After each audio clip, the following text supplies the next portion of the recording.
Hi, everyone. Can you hear me okay? Well, a couple of thank yous to start things off then. And first of all, thanks to everybody here for coming out this evening to hear my talk, which I'm really excited to share with you all.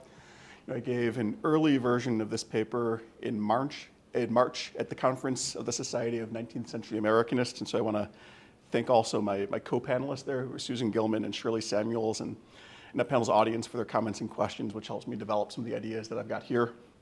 And I'd particularly like to thank the Elmira College Center for Mark Twain Studies, and especially Joe Lamach, Steve Webb, Katie Galvin, and Matt Siebold for the chance to give this talk and for making possible my stay here at Quarry Farm, which has been great.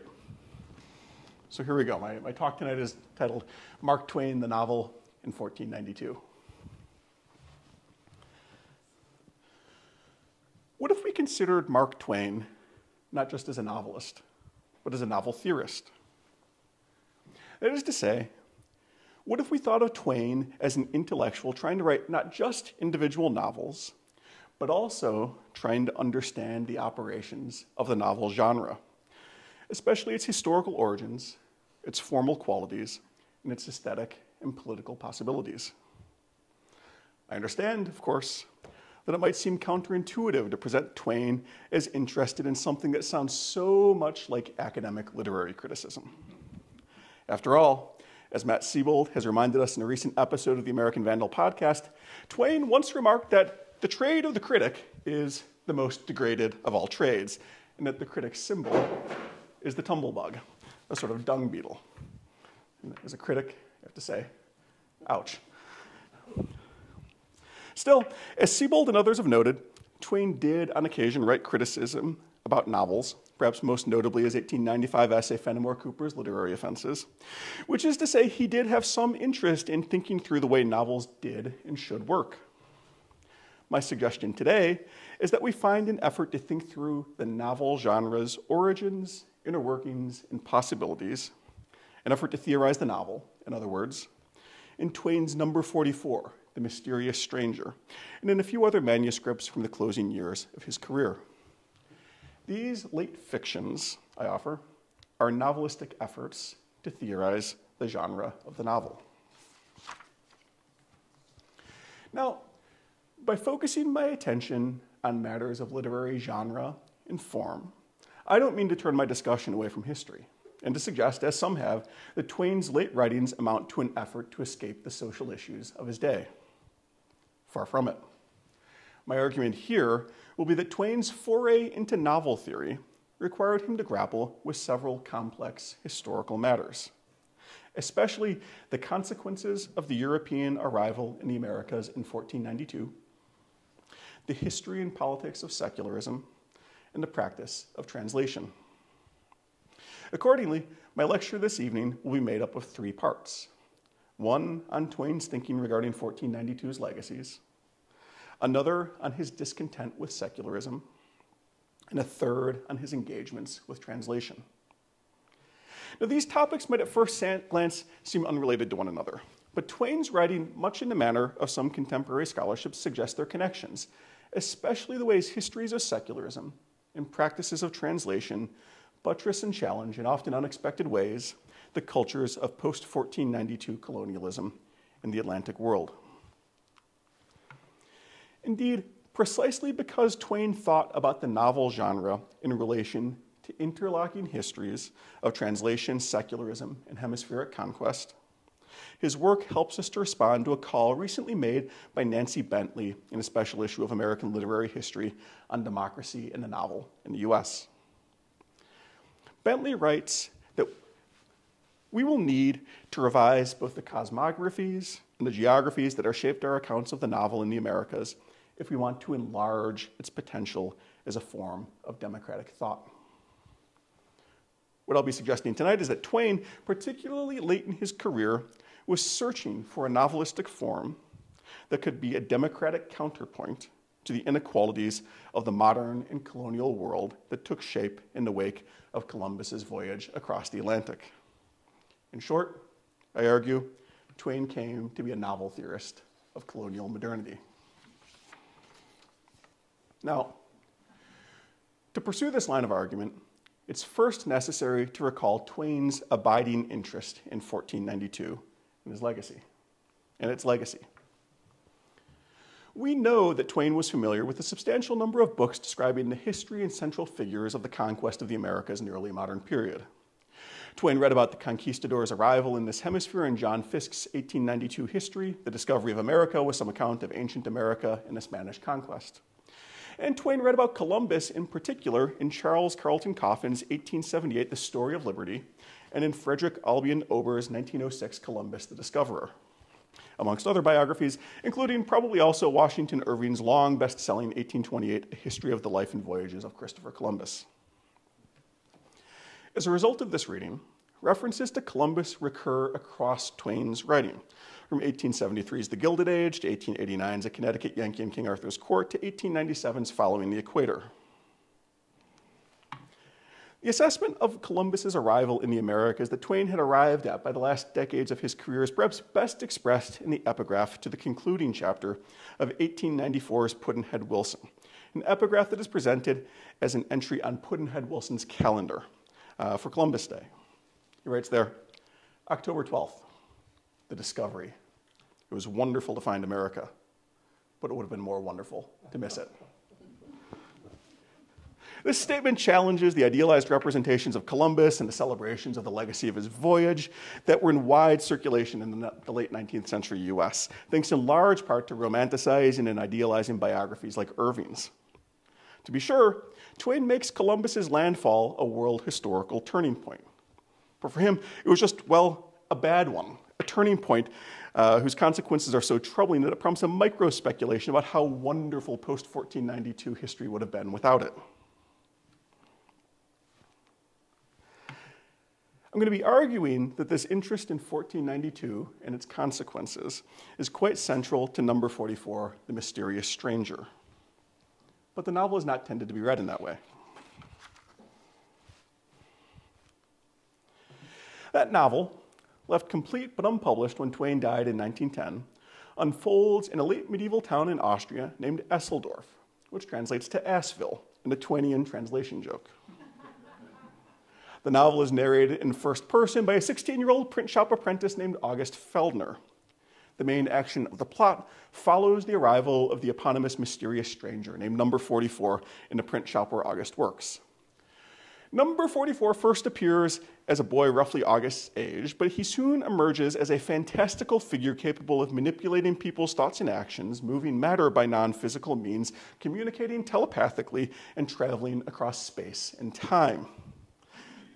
Number 44 gets a job alongside August in the print shop, and while there, Number 44 uses his abilities to prompt and break a strike amongst the shop workers, to create duplicate versions of those workers, to antagonize the local Catholic priest, to turn time backwards, and to stage for August a procession of all the humans who have ever lived, all before asserting at the novel's end that he is just a creation of August's imagination. The novel is, to put it mildly, a very weird book. And the novel's weirdness is maybe all the more amplified by its complex composition and publication history. Number 44, The Mysterious Stranger, is the third and final existing draft of the novel. But the first published version of this story was not the text we now know as Number 44, The Mysterious Stranger, but rather a heavily edited and emphatically not for the better version released in 1916 by Alfred Bigelow Payne. It was only in 1969 that the Mark Twain Papers was able to publish Number 44, The Mysterious Stranger, as Twain himself crafted it. Early readings of the novel and its preceding drafts tended to see them as turning away from Twain's historical moment in order to grapple with seemingly ahistorical existential topics, like the nature of God and the self. More recently, readers have found the story to be considerably more historically engaged, an effort to grapple with the social issues of Twain's late 19th and early 20th century moment. Issues like research on parapsychology, the rise of meritocracy, the interplay of queer sexuality and print capitalism, and patterns of immigration to the US. But what has earned surprisingly little critical attention is the novel's extended engagement with the legacy of 1492. I say surprisingly because the novel is, after all, set in 1490, just 2 years before Columbus's voyage. More than that, number 44, the character, travels to the spaces that will become the US and Mexico, spaces that number 44 twice emphasizes haven't been discovered yet. Not only do number 44's travels map the relationship between Europe and the Americas that is on the cusp of appearing in 1490, but they also point up the power dynamics of that transatlantic relationship. For number 44 brings August a range of rich foods from the Americas, like canvasback duck and corn pone, and that luxurious dining in Europe on food from elsewhere cannot but suggest the patterns of European colonial resource extraction that would take shape between the eras of Columbus and Twain.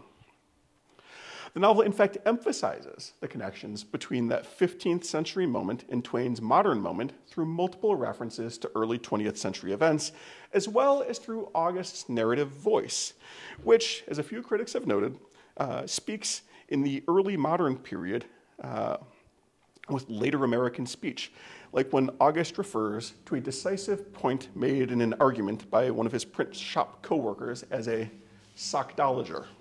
It's a 19th century word for you. Through such travels in speech, the novel establishes a spatiotemporal frame for its action that is considerably larger than late 15th century Austria. Indeed, the turn to early modern Europe that has led many readers to see the novel as Twain's effort to escape the issues of his present moment might, I think, more productively be seen as an effort on Twain's part to deeply historicize his own present and to depict the world he was living in, a world that in many regards we still inhabit, as having been made by conquests like Columbus's.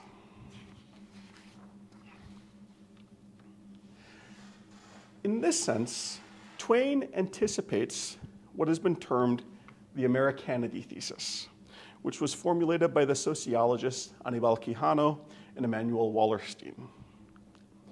Quijano and Wallerstein argue that the colonization of the Americas in the long 16th century brought about the emergence of the modern world system, by which they mean a world whose modernity is manifest in a globally integrated economy, in social hierarchies structured by race, and in a fetishization of novelty at the expense of historical consciousness.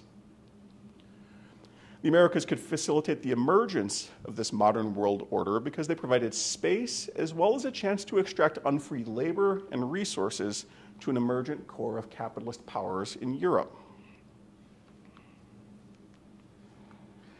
The Americas were not incorporated into an existing capitalist world economy, they insist in a memorable line. There could not have been a capitalist world economy without the Americas. Americanity is the term Quijano and Wallerstein used to name this quality of modernity, the way its inequalities are imbricated with early modern colonialism in this hemisphere. Like Twain, then, Quijano and Wallerstein see themselves and us as living in what we might term a long 1492. A modernity that has distinctly colonial contours and roots. In number 44, The Mysterious Stranger, we see Twain engaging with the question of how this colonial modernity shaped the emergence of the novel genre in the Atlantic world.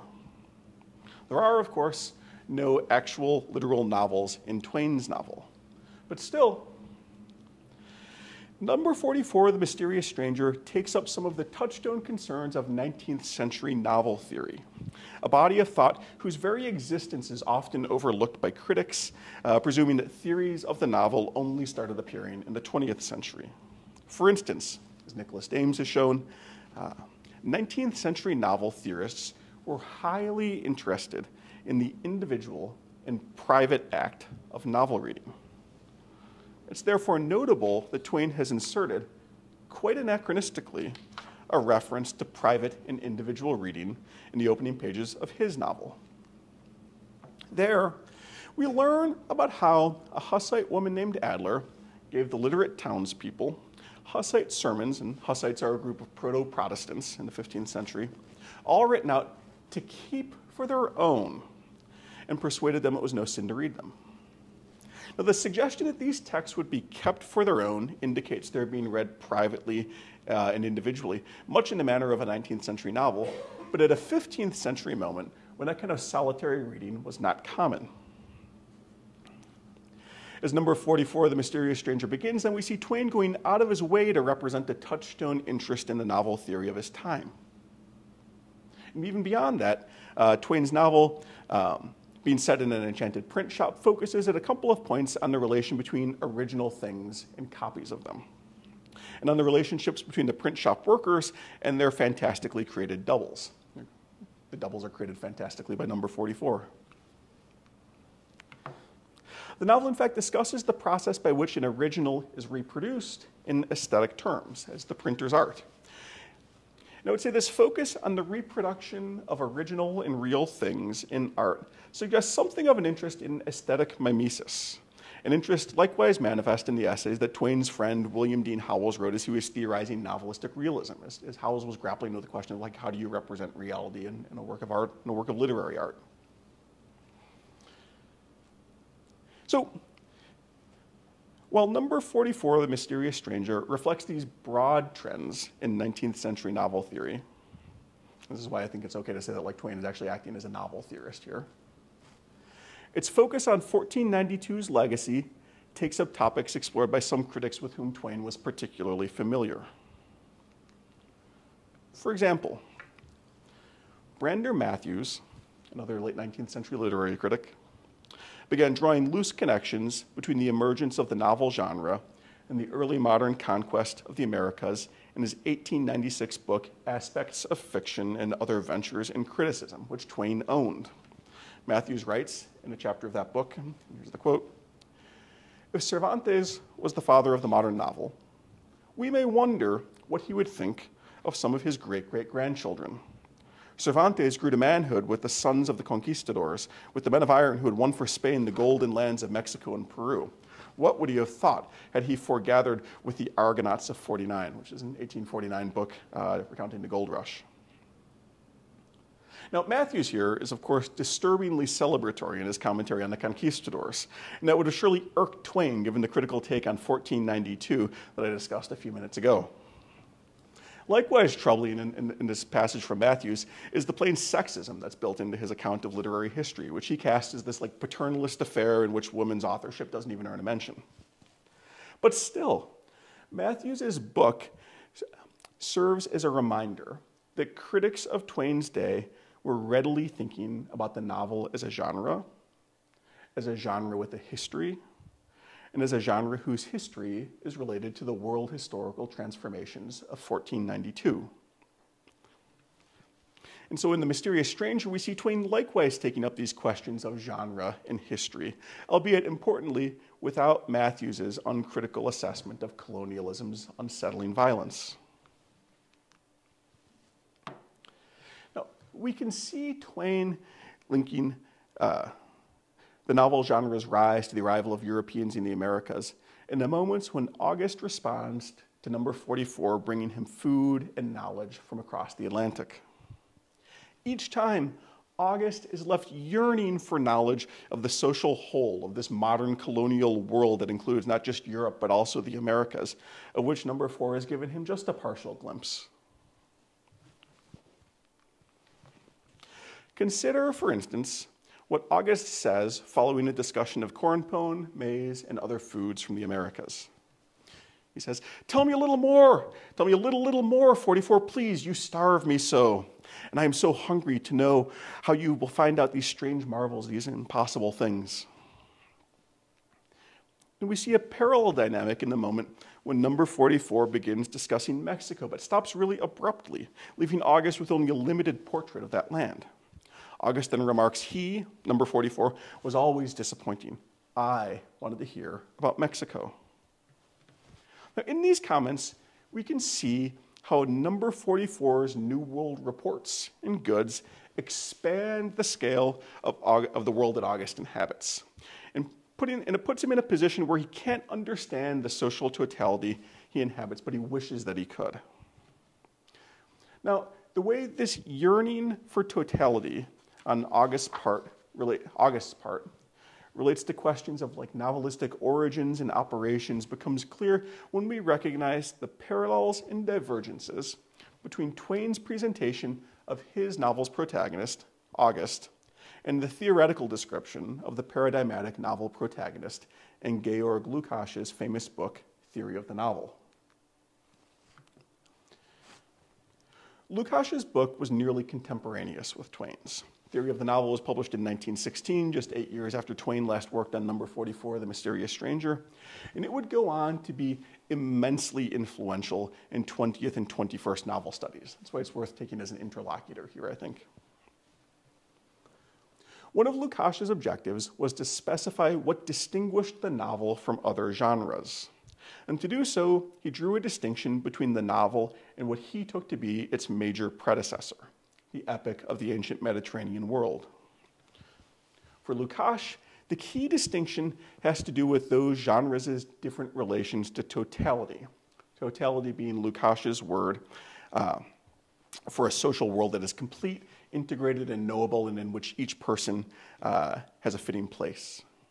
Classical epics like Homer's, Lukács says, emerged out of and represented a world in which that kind of totality was in place. He argues that the novel, by contrast, comes out of and responds to a later historical moment in which such totality has been broken apart. And he doesn't say by what. As Lukács puts this, the novel and its protagonists are seekers, and they're aiming to apprehend totality in an age in which the extensive totality of life is no longer directly given. Now, if this account of the novel's origins and operations sounds exceedingly abstract, we might note that Lukács himself also arrived at that assessment later on in his career. In the preface to the 1962 edition of Theory of the Novel, Lukács would critique his own book for being cut off from concrete historico-political realities. Twain's presentation of August, I offer, can be taken as an effort to solve the problem of excessive abstraction that Lukács' self-critique named only several decades before he named it in 1962. After all, when Twain has August respond to the glimpses of the Americas that number 44 offers by saying, "Tell me a little more, 44, please," he's created a novelistic protagonist, much like the paradigmatic or exemplary novel protagonist that Lukács describes as a seeker. But Twain has also specified historically something that goes unspecified in Lukács, namely the thing that generated the loss of totality that is, sort of for these thinkers, the precondition of the novel genre's emergence. For Twain, what prompts that loss of totality is the world-shattering and world-expanding European recognition of the Americas and their many cultures and nations. In August's encounter with the Americas, then, an alternative story of the novel genre's emergence comes into view, one in which the genre appears in the Atlantic world in response to the world historical transformations following from 1492. Now, in finding this kind of Lukács-adjacent theorization of the novel in number 44, The Mysterious Stranger, I don't mean to suggest that Twain read Lukács, which wouldn't be historically possible, or that Lukács read Twain. And still less am I aiming to apply Lukács' general theory to the particular case of Twain's novel, even though that might seem like the more familiar critical move. Rather, by reading Twain and Lukács alongside one another, I'm aiming to present them on equal footing, as two contemporaries who shared an interest in understanding the novel, and who are coming up with similar but not identical answers to a touchstone question of novel theory. What factors prompt the emergence of the novel genre? Where do novels come from, in other words? And it's worth emphasizing that Twain's answer to that question, that the novel emerged in response to the colonial modernity following from 1492, is not a common position in novel studies. To be sure, work on the history and theory of the novel in the Atlantic world has consistently linked the novel genre's appearance to elements of modernity, to Enlightenment thought, secularism, liberalism, capitalism, and so forth. But this scholarship has not tended to understand the modernity to which the novel genre was linked in the expressly post-Columbian and colonial terms of Quijano and Wallerstein. Twain's foray into novel theory thus deserves our attention, I'd offer, because it brings into focus the oft-overlooked connections between what we might call a touchstone literary genre of modernity and the touchstone colonial violence of that modernity. But at the same time, Twain's suggestion of a link between the novel and colonial modernity raises a further question. Would the novel, for Twain, reproduce or challenge the inegalitarian tendencies of colonial modernity? And it's to this question that I now turn in the next section of my talk on secularism. Secularism has long been a keyword in novel studies, and it's increasingly becoming an object of critical analysis in its own right. And I'm going to talk about these bodies of scholarship for a few minutes as a way of framing the next part of my interpretation of Twain's novel.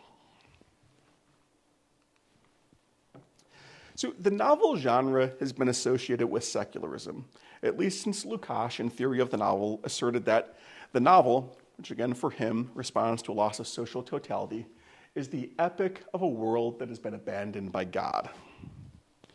Now, later on, in the mid-20th century decades following Theory of the Novel's initial publication, scholars would customarily narrate the history of the rise of the novel as a process that was intertwined with secularization.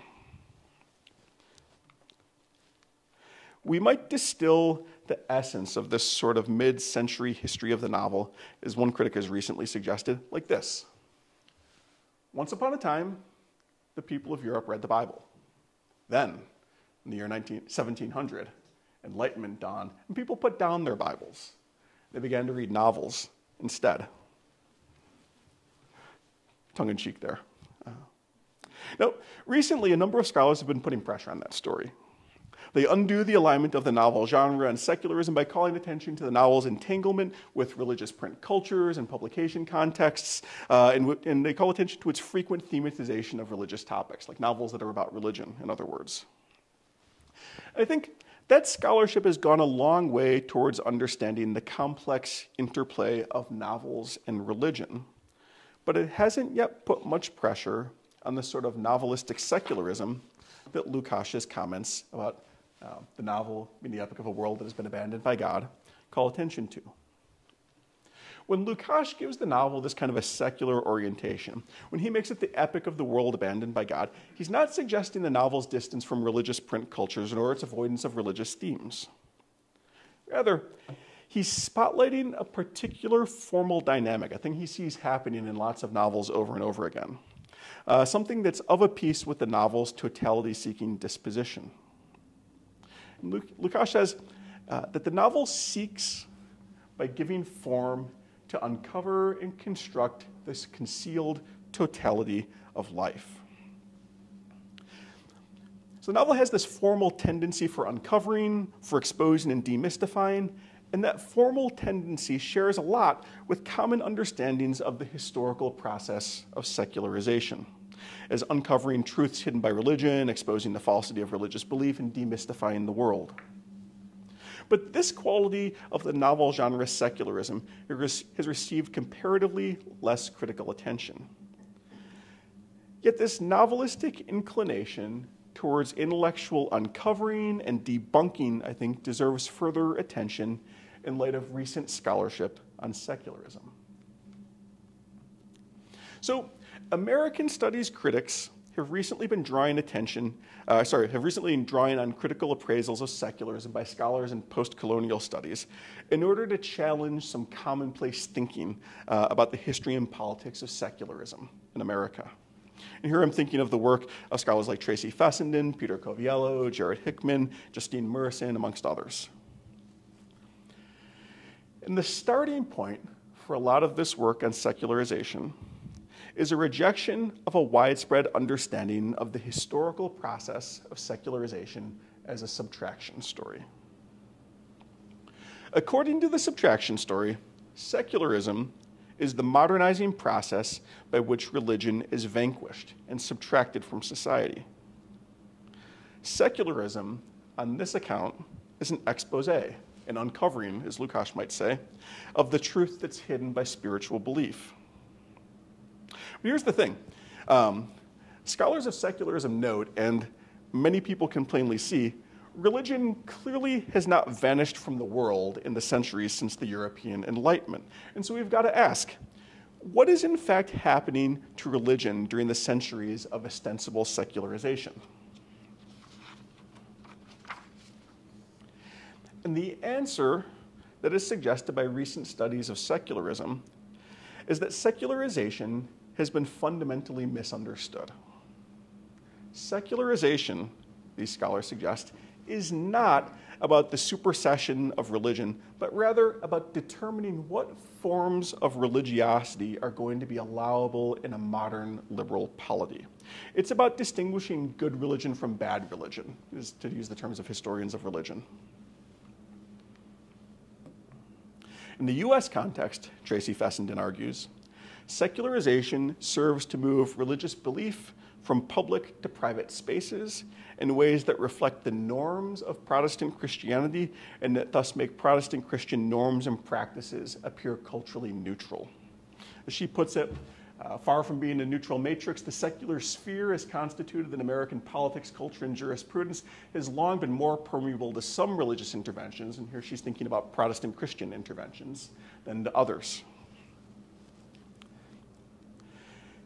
And this normalization of a privatized Protestantism, Peter Coviello suggests, aids in the establishment of a white liberalism that in turn bolsters the post-Columbian colonial modernity Quijano and Wallerstein describe. So Coviello and a number of these thinkers are seeing the history of secularization as sort of promoting the same kind of colonial modernity that we saw Quijano and Wallerstein talking about earlier on. In Coviello's pithy formulation, secularism is the racialized theodicy of hegemonic liberalism, by which he means the conceptual frame undergirding the racially unequal social order that's been in formation since 1492. Now, at the same time, these scholars of secularism note that efforts to expose and uncover secularism as something other than what it seems and to liberate people from its constraints end up reenacting secularism's touchstone gesture of disenchantment.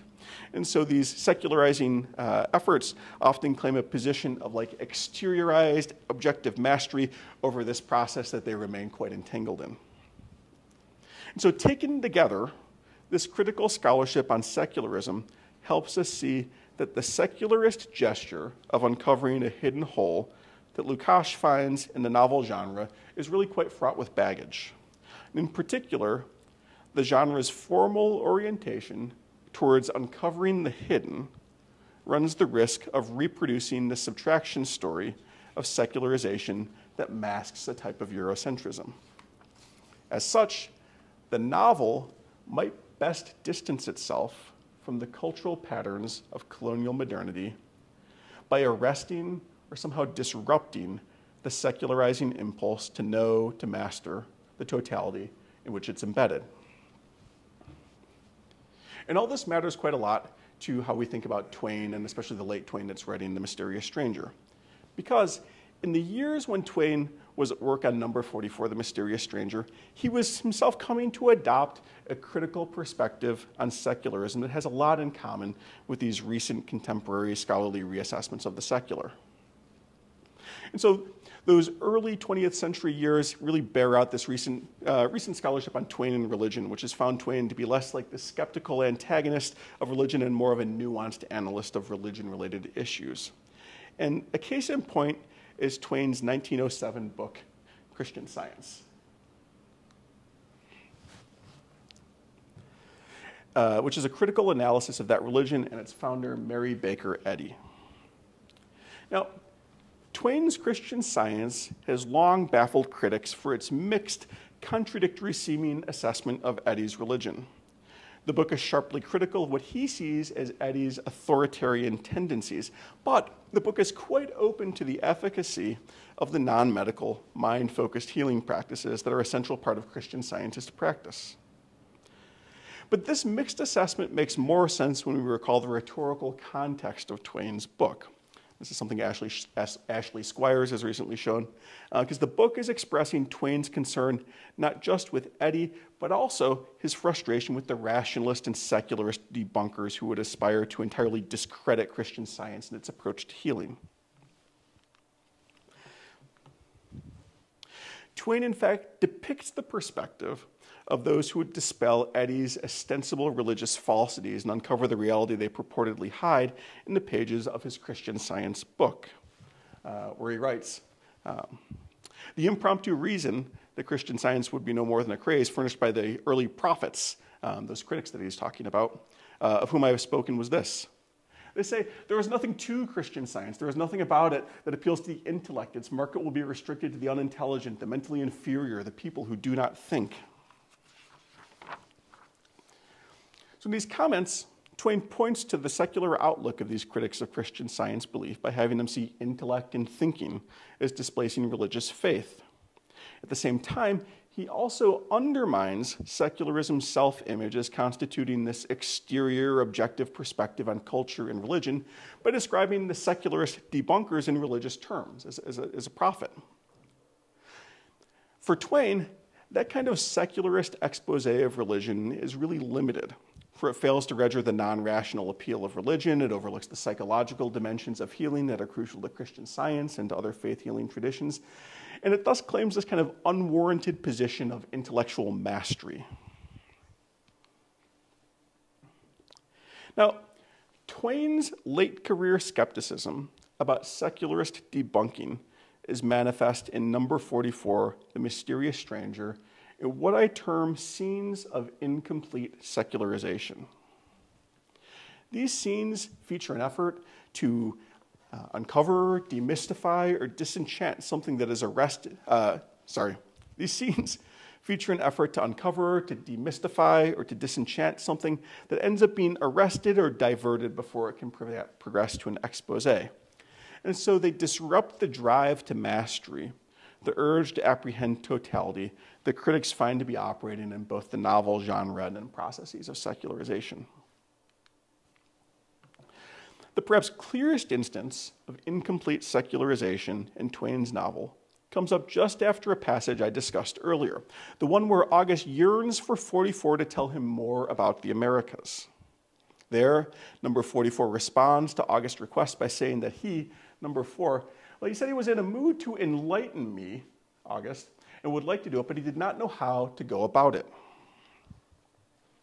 So as the language of enlightenment here suggests, number 44 is interested in providing an instance of secularist disenchantment. But Twain arrests that secularizing gesture before it can be completed through number 44's inability to enlighten. Now, importantly, this exchange between number 44 and August is no isolated instance in Twain's novel. Such scenes of incomplete secularization recur across its pages. From the early moment when August's attempt to rationally explain away as a dream his first enchanted encounter with number 44 is waylaid by number 44's insistence that it actually occurred, to the later point when August's duplicate proves simply unable to speak when he wants to reveal and demystify number 44's identity for August.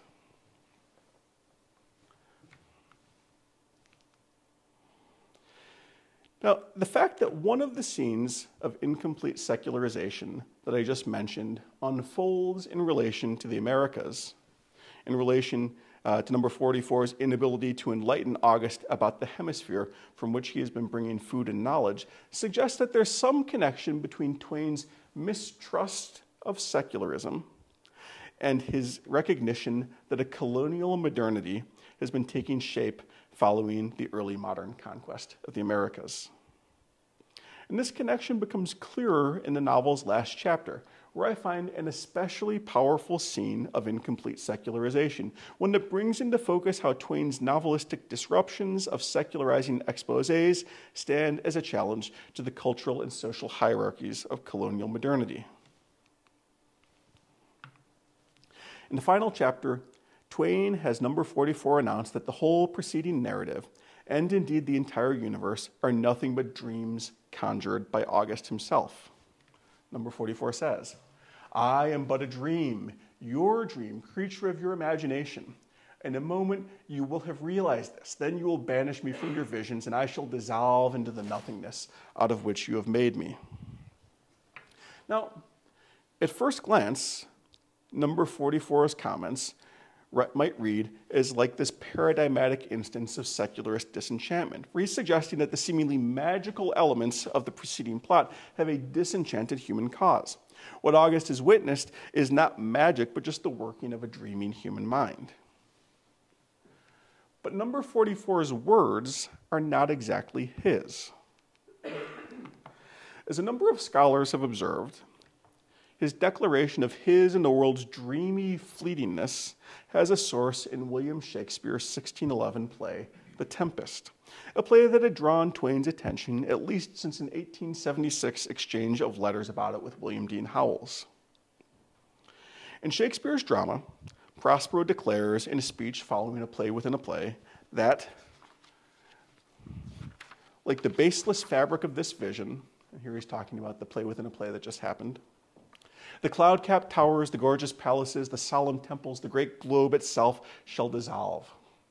Prospero goes on to say that we are such stuff as dreams are made on. Now, it's this speech that provides number 44 with the language of dreams, of vision, and of disillusion that he uses in the last chapter. And so there's really quite a substantial irony built into number 44's claim that the world around him is nothing but a dream. Namely, the assertion that nothing exists outside of August's head is built out of language that in fact originates outside of August's head in Shakespeare's play. For this reason, I count number 44's attempt to recast all the preceding action as a dream in August's head as an instance of incomplete secularization. Twain arrests number 44's effort to uncover and demystify by making it this kind of self-undermining thing. And it's no coincidence that Twain arrests that gesture of demystification with the language of The Tempest, a play whose representation of New World colonialism has led many to term it Shakespeare's American play. The play, in fact, was beginning to be read as a critical treatment of colonialism by the early 20th century years when Twain was composing number 44, The Mysterious Stranger. Now, Twain's engagement with The Tempest thus affirms that the novel's critical stance towards secularizing exposés is bound up with its interest in 1492 and its legacies. More than that, when those two elements of the novel are read together, we can see that Twain's novel's scenes of incomplete secularization are disrupting a drive to apprehend totality, a drive to intellectual mastery, one that studies of secularism have taught us to see as part of a colonial modernity. If the ambition to know the world totally and masterfully reproduces a colonialist drive to master the world, in other words, in number 44, The Mysterious Stranger, we see an effort to create a more democratic form of the novel, one that does not entirely reproduce the inegalitarian and colonial dynamics of along 1492. But one might at this point ask, if Twain's novel is not affirming secularism so as to not reproduce the hierarchies of colonial modernity, what exactly is it doing? Or, to cast this question in terms of novel theory, if the novel genre is not engaged in a secular and colonial pursuit of totality, then what is its office? Twain's work offers some intriguing and suggestive answers to these questions, and I'll discuss those answers in the brief third and final section of my talk on translation. We can look to the subtitle of number 44, The Mysterious Stranger, to get a sense of Twain's alternative model of the novel. Number 44, The Mysterious Stranger, is cast in the original handwritten title page as an ancient tale found in a jug and freely translated from the jug. This subtitle depicts the novelist as a translator, and the novel as a translation, something carrying meaning from one cultural context to another, much as the word translation's Latin etymological root, translatio, indicates the action of moving a thing from one place to the next. Notably, number 44, The Mysterious Stranger, is not alone amongst Twain's late unpublished novels in being described as a translation. For instance, 3,000 Years Among the Microbes, Twain's 1905 speculative fiction of a person who has been transformed into a microbe and who is living within the body of another human, is presented to readers as having been translated from the original microbic by Mark Twain. Likewise cast as a translation is 1902's The Secret History of Oedipus, the World Empire, which purports to translate pre-1900 history into the language of a future polity founded by Christian Science's Mary Baker Eddy, and which features more than one note by translator. We might say that these three novels were born translated, to borrow a term from Rebecca Walkowitz. For Walkowitz, born translated novels are contemporary works of fiction that respond to and reflect on the global circulation of texts across cultures and languages by foregrounding translation as a narrative structure and theme. And I think when Twain casts his fictions as having been, in effect, born translated, he's again working as a sort of novel theorist, trying to discern how a novel could work. And much like contemporary novels that are born translated, these late novels of Twain don't just represent themselves as translations. They also feature scenes where translation occurs between characters. In these moments of translation, we get a clearer sense of what it could mean for a novel to operate as a translation, and also of how Twain himself understands translation.